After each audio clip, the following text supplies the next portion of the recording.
천국의 문을 여는 창의문 교회 금요일 매일 큐티 밤이나 낮이나 찬양하시겠습니다. 나의 소망 되신 주를 바라봅니다.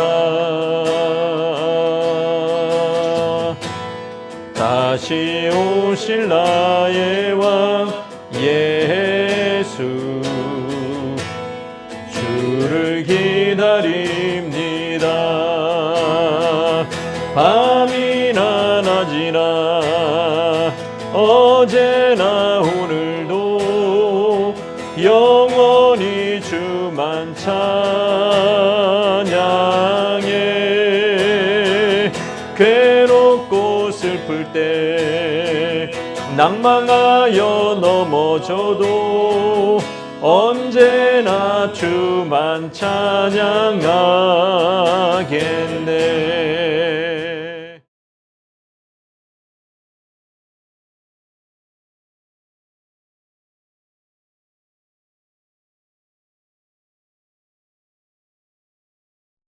제17장.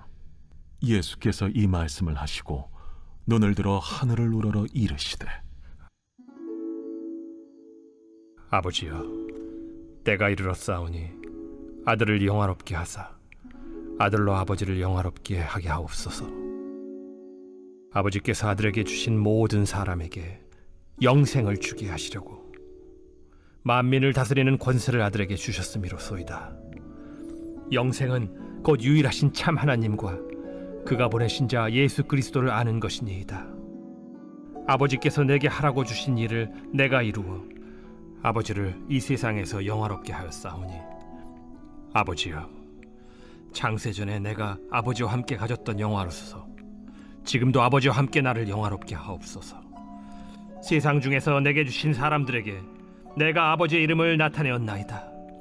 그들은 아버지의 것이었는데 내게 주셨으며 그들은 아버지의 말씀을 지키었나이다. 지금 그들은 아버지께서 내게 주신 것이 다 아버지로부터 온 것인 줄 알았나이다.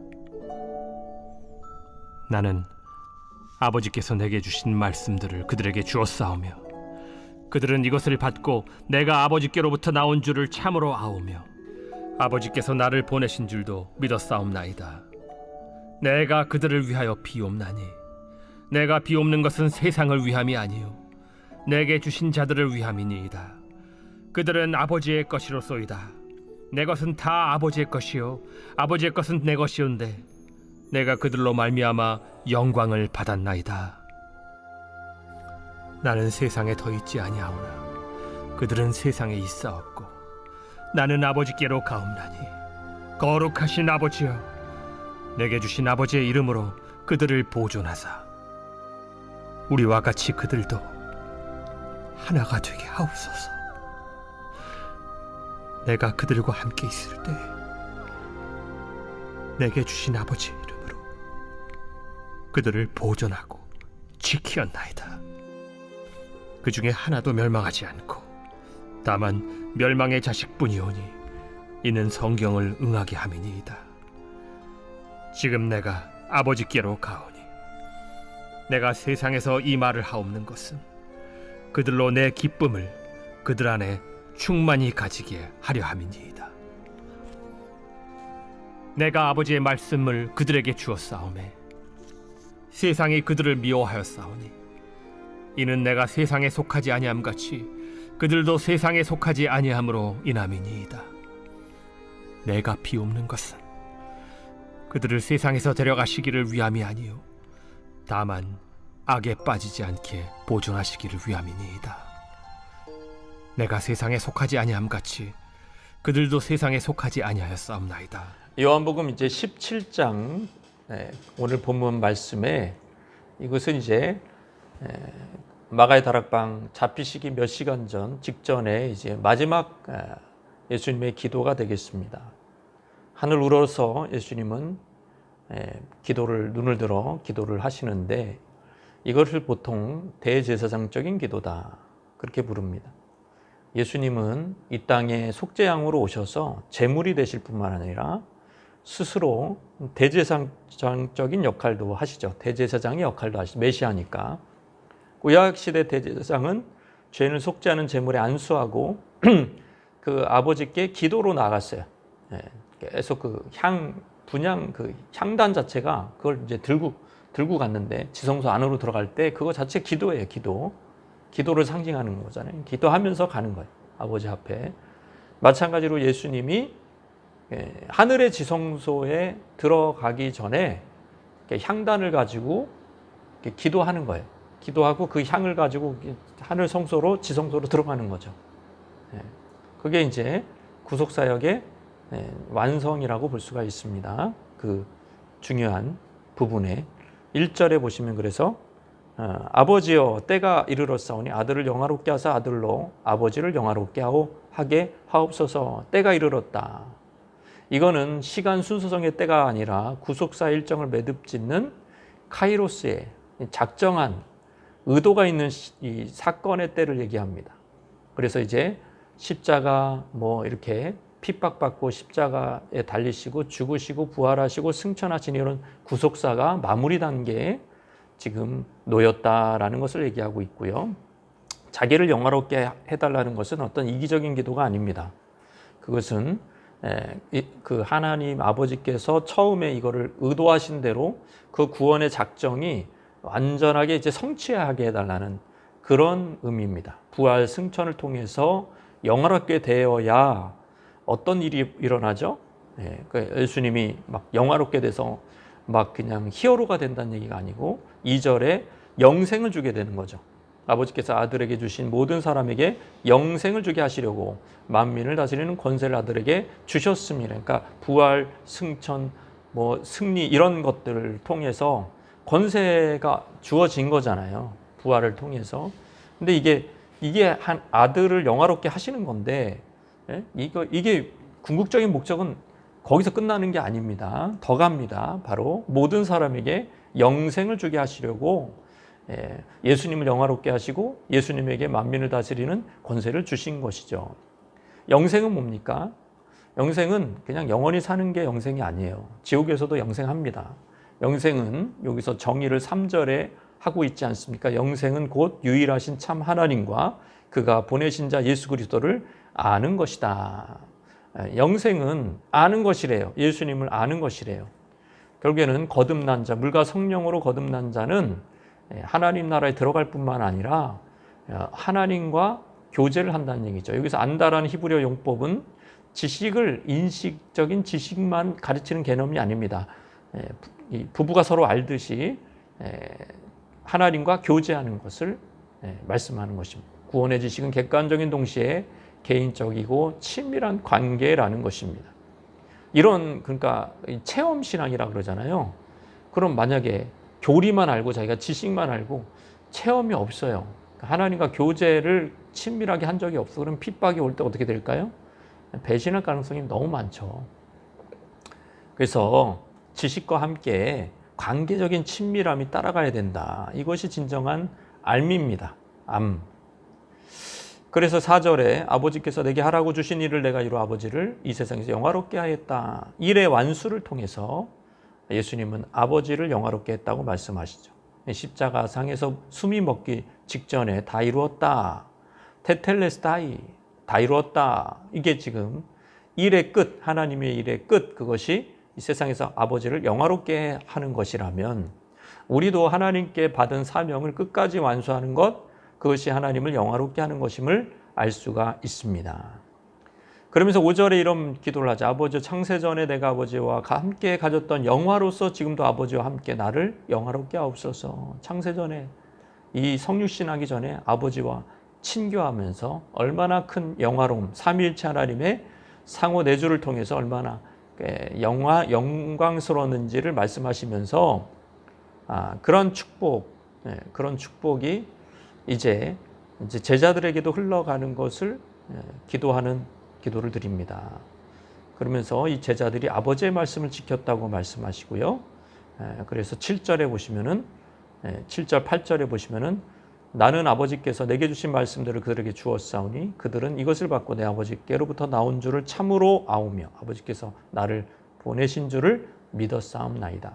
그러니까 그 사명의 완수, 예수님이 하나님 아버지를 영화롭게 하는 방편 중에 그 사명의 완수가 있는데 그 사명의 완수 중에 가장 중요한 게 말씀을 주었다는 거예요. 제자들에게 말씀을 줬다는 거니까 3년 반 동안 공생의 기간 동안 예수님이 가장 주력으로 하셨던 것이 제자들에게 말씀을 주신 사역입니다. 가르치고 전파하시고 치유하셨는데 치유하시고 전파하시는 것은 대중적인 사역이잖아요. 무리에 대한 사역인데 제자들을 향해서는 가르치신 거죠. 그래서 뭐 낮에 굉장히 치유하고 전파하셨으면은 저녁에 와서 제자들과 함께 말씀을 나누면서 가르친 거죠. 그 사명까지 감당하셨다라는 것이죠. 그것은 예수님이 이제 승천하실 때 우리 모든 제자, 교회의 사명과도 연관이 됩니다. 가서 제자를 삼을 때 가르쳐 지키게 하라.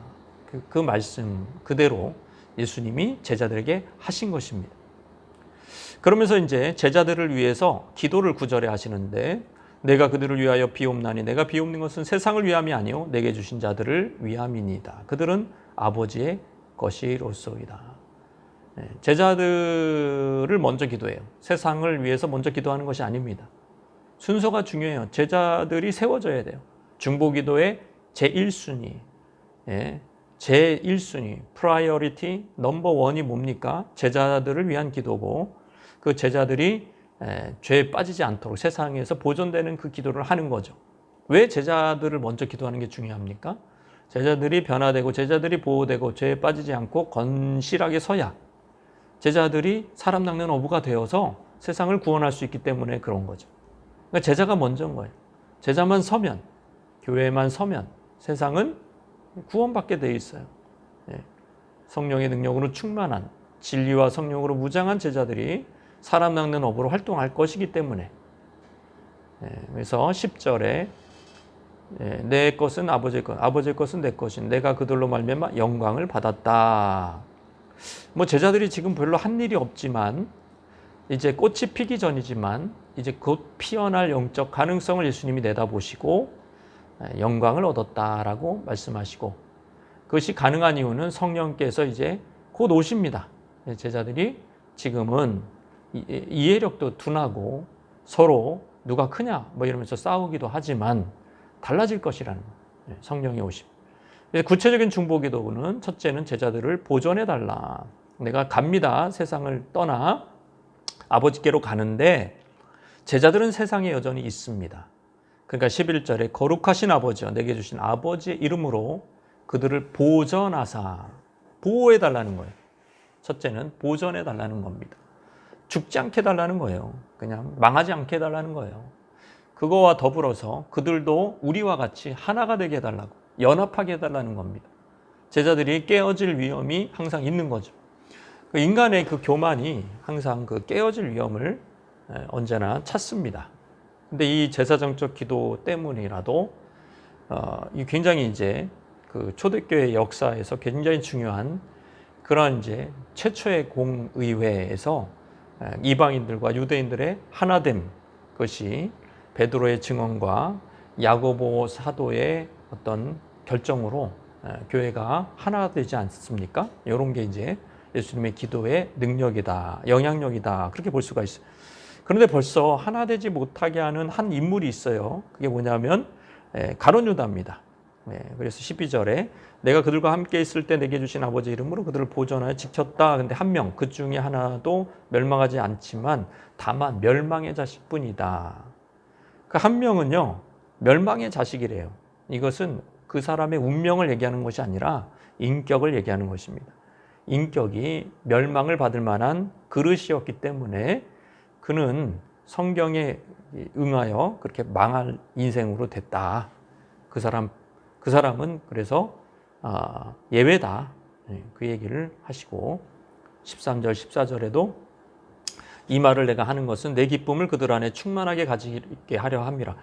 이게 제자가 벌써 배신하고 맨날 훔쳐갔다 그러고 스승까지 팔았다. 이게 얼마나 제자단에게 어둠입니까? 그래 이 말을 미리 하는 거예요. 멸망의 자식이다 걔는. 그걸 하면서 그런 일이 일어났을 때 실족하지 않고 제자들의 기쁨이 유지되게끔 말씀하고 계는 거예요. 미리 단도리를 다 하고 계시는 것입니다. 게다가 계속 누누이 말씀하신 것처럼 세상이 그들을 미워해요. 왜? 세상에 속하지 않았고 제자들은 거듭난 인생이기 때문에. 그러면서 이제 마지막으로 15절 16절 내가 비옵는 것은 그들을 세상에 데려가시기를 위함이 아니오 다만 악에 빠지지 않게 보전하시기를 위함이라. 그러니까 예수님이 자꾸 보전해달라 그런 기도의 핵심이 죄에 빠지지 않는 것임을 알 수가 있는 거예요. 그 다음에 그 보전한다는 그 개념이 내가 세상에 속하지 아니한 같이 그들도 세상에 속하지 아니함. 거룩한 거지, 거룩한. 그러니까 세상에 속한 자로서 동화되어 사는 것이 아니라 가나안 땅에 그 사람들이 섬겼던 뭐 바알 아세라고 동화되어 살면은 그거는 죄에 빠지는 것이고 보전한 게 아니에요. 성도는 뭐냐? 성도 막 굉장한 세상을 막 바꿔라, 변화시켜라. 그거는 거기까지 그 말씀하시지도 않아요. 지금은 그게 아니고 보존해달라고 말씀하시는 거예요. 보존해달라.